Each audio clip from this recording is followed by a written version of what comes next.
pétillant au château Climens, 1995. Pressé de choux, cœur de bœuf et chair de tourteau, assaisonné d'un beurre fondu, cerfeuil et miel d'arbousier, une déclinaison d'asperges vertes et blanches. Pigeon Gauthier rôti entier puis terminé à étouffer dans un poivron rouge. Bonjour Pierre Gagnère.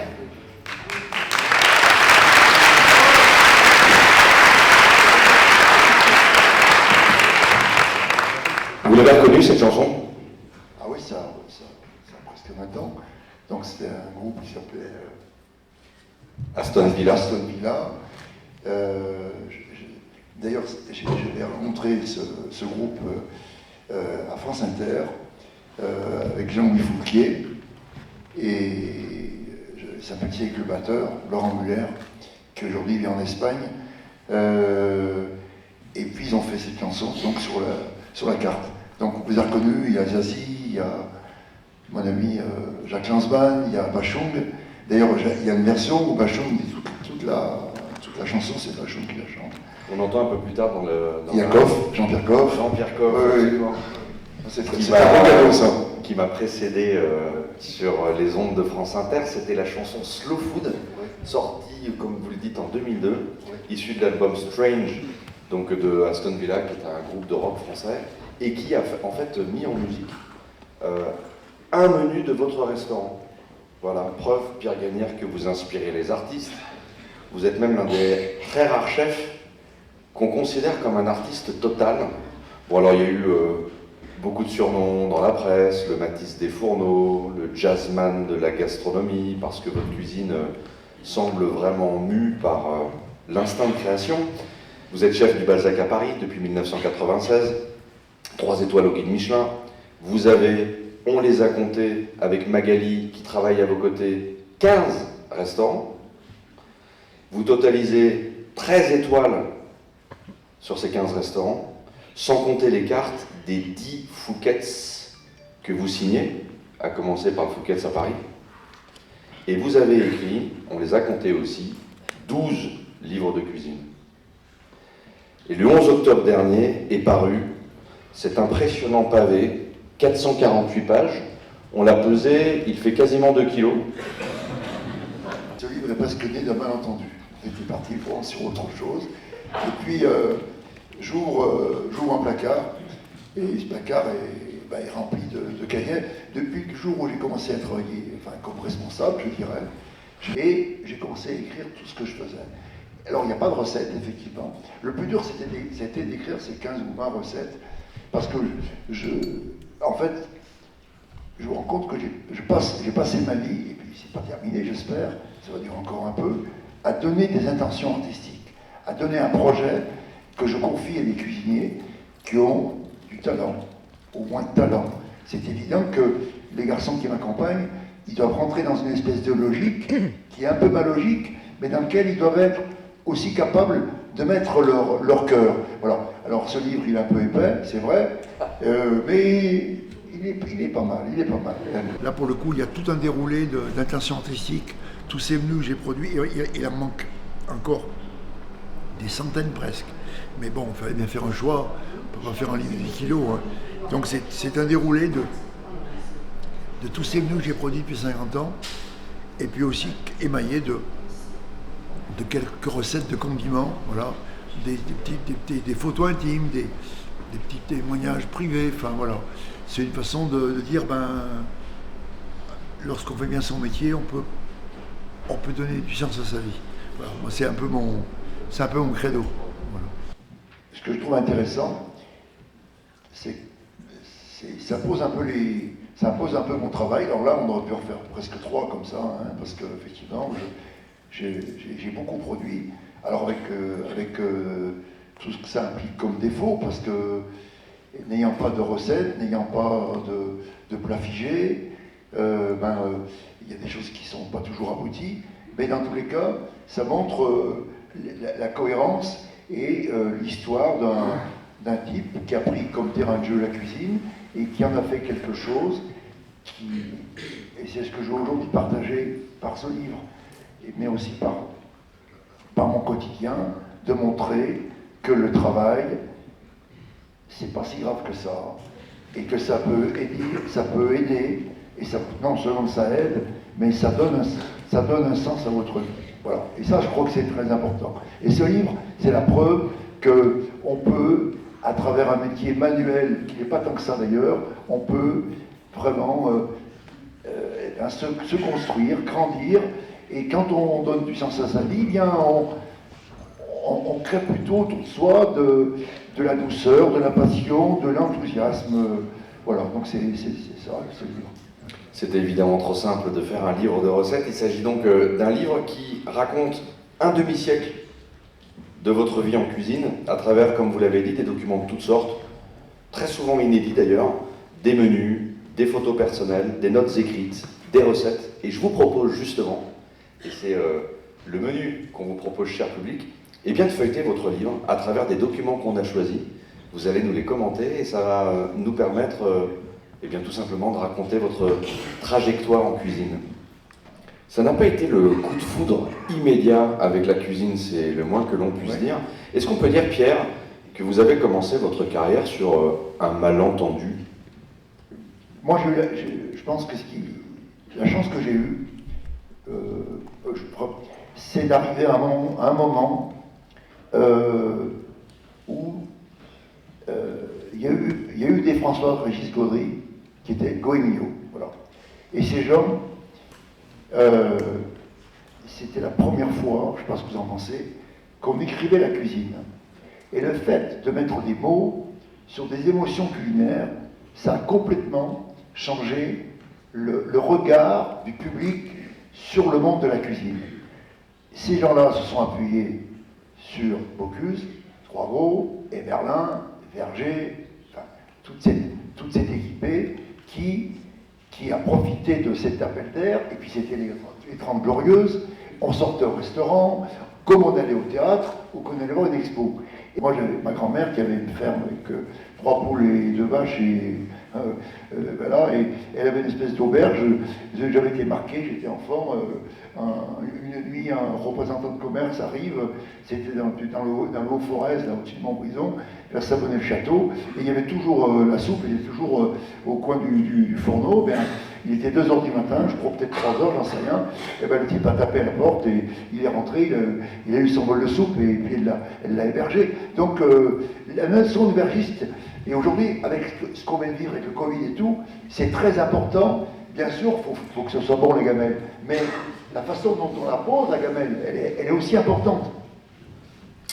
Rapidement, dans ce premier restaurant stéphanois, vous récoltez 1 puis 2 étoiles, et 10 ans plus tard, vous voyez les choses en encore plus grand, 1992. Toujours à Saint-Étienne. Toujours à Saint-Étienne. Ça vous fait quoi de voir ce lieu qui doit certainement avoir dans votre fort intérieur, cher Pierre, une résonance un peu ambiguë? Ah, plus qu'ambiguë. Plus qu'ambiguë. C'était la seule maison de ce style à Saint-Étienne qui était inoccupée depuis des années. Belle villa art déco. Extraordinaire. Datant de 1931. Voilà, absolument. Et elle a été construite par un pharmacien qui l'avait construite vraiment pour recevoir ses amis. Et la veille de l'ouverture de cette maison, le pharmacien meurt. Donc cette maison, elle est fermée. Et puis ce que j'apprends, et là, c'est un petit sujet, je dirais, qui aussi me tient à cœur, c'est ce qu'on appelle la rumeur. Et la rumeur, je l'ai appris quand nous étions ouverts, c'est que la rumeur disait que ce restaurant, ce lieu avait été occupé par les Allemands, occupé par la Gestapo, il y avait des tortures et tout. Et en fait, c'était pas vrai. Bon, effectivement, il y avait, comme au Crillon, comme dans beaucoup de lieux dans Paris, Lutetia avait été occupé par la Wehrmacht, mais il n'y avait jamais eu d'exaction. Mais ça a été une espèce de traumatisme, et les gens s'en sont servis pour dire, ouais, il a pété les plombs. C'était l'époque où Brave faisait son lieu, Vera ouvrait cette maison incroyable au bord du lac. Et l'ambiguïté, c'est que j'ai tout perdu, mais à l'époque, alors aujourd'hui je dirais peut-être pas la même chose, mais j'ai préféré faire faillite que perdre mes étoiles. Pour moi, perdre mes étoiles, ça aurait été la pire des hontes, quoi. Le malentendu, peut-être le plus important, c'est que, bien entendu, c'est n'aimant pas ce métier, j'en fais quelque chose qui ne doit pas être un métier, qui doit être autre chose. Mais c'est autre chose, m'a pris toute ma... D'abord, j'ai dû combattre contre la famille, effectivement, et puis après, construire une histoire de cuisine qui a pris des années. J'en ai venu pratiquement presque à chaque service. On faisait quelque chose de nouveau, et donc l'aspect artistique prenait beaucoup trop de pas sur le reste. Et la difficulté, c'est que nous, on doit être tous les jours à peu près à la hauteur, et que le contour ne s'arrête jamais. Voilà. Vous voyez, un vigneron, il fait son vin, effectivement, si c'est raté, c'est vraiment raté. Bon, alors nous, l'avantage, c'est qu'on peut tout de suite récupérer sans remettre en scène, mais la difficulté, c'est que chaque jour, il y a 2 services. Et ces 2 services, il faut, je dirais, rendre une copie qui soit propre. Je suis entré et le fil était cassé, et j'avais ramené des affiches de jazz, et des affiches de jazz qui étaient toutes du même auteur, Pierre Arnoldi. Et ces affiches, comme j'ai ouvert le restaurant en 81, je les ai exposées, et un de ses amis est passé à Saint-Étienne et lui parle de ce lieu qui en fait était très danois, très nordique, du jaune, du vert, du carrelage blanc, enfin c'était un lieu très, très particulier, enfin c'était une verrière, enfin c'était un endroit qui avait vraiment beaucoup de caractère, et ce monsieur, Pierre Arnoldi, vient me visite et tombe un peu en amour pour ce que je fais, pour ce que je suis, enfin, et il me dit, je vais te faire une affiche, voilà. Bon, et il m'envoie un dessin quelques mois après, voilà. Et 6 mois après, je recevais une palette de 5 ou 6 000 affiches, des vraies affiches noires, voilà, Pierre Gagné restaurant, 42 000 Saint-Étienne, avec ces 3 couleurs à la Mondrian, et pendant des années, j'étais tellement stressé, tellement pris dans mon truc, j'avais même pas l'idée de se dire, mais qu'est-ce que c'est? Et qu'est-ce que c'est? Alors les gens pensent que c'est un tango, c'est juste une table. Ou un pi? Non, c'est une table, tout simplement. Mais ça, vous l'avez pas compris tout de suite? Non. Non, mais vous savez, non, mais faut savoir que j'ai quand même été fou, hein, à un moment de ma vie. Je suis encore un peu, mais j'ai quand même appris à prendre un peu. J'arrive pas à respirer, hein. En fiançant ce soir, en revenant, j'ai repris un peu mes habitudes. Enfin, j'ai continué le parcours qui était le mien, et puis j'ai commencé à mettre des mots. Le rouge, jardin marin, parfum d'automne, côte catalane, bord de mer, voilà. Et donc là, je peux mettre ce que je veux, là. Je suis tranquille, là, voilà. Donc on a une carte, enfin, on a un menu, voilà, et on a une carte. Et cette carte, il y a 2 choses. Effectivement, c'est une espèce d'histoire que je raconte, voilà. Et je m'efforce d'avoir une vaisselle appropriée, voilà. Donc on a vraiment des services adaptés pour, voilà. Et ça, c'est l'expression, je crois, aujourd'hui de notre travail. Alors peut-être que ça va évoluer, sans doute, mais pour l'instant, c'est vraiment ce qu'on offre aux gens, qui manque beaucoup de travail, beaucoup de concentration.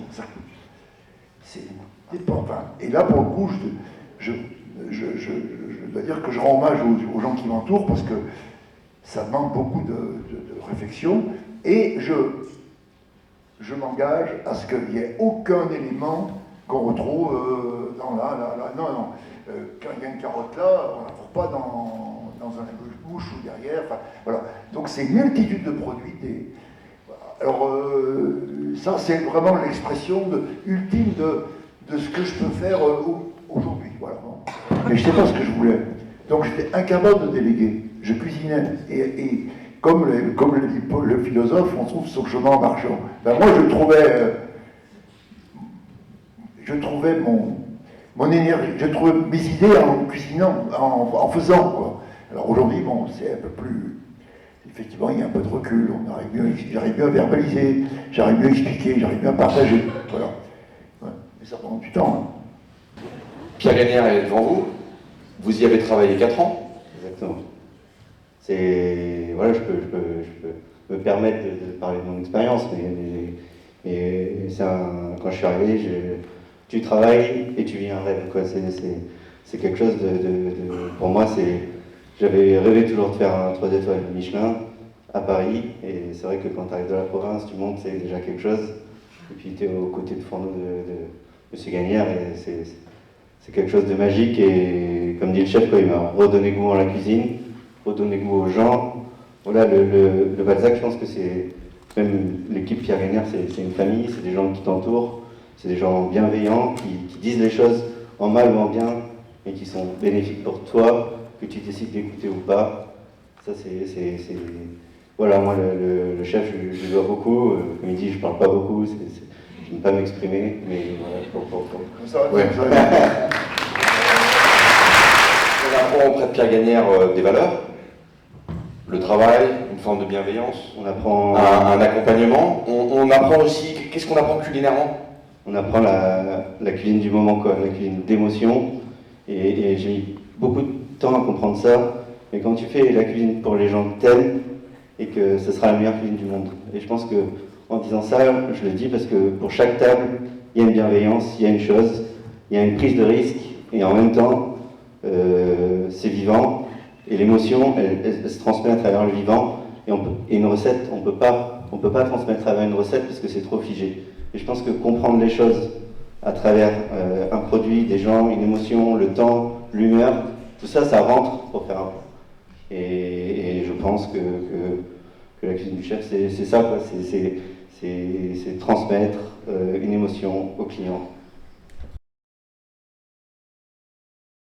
J'ai envie de défendre ce film, qui est un hommage à notre métier, un hommage à notre pays, un hommage à notre langue, à la nature, au silence, à la beauté.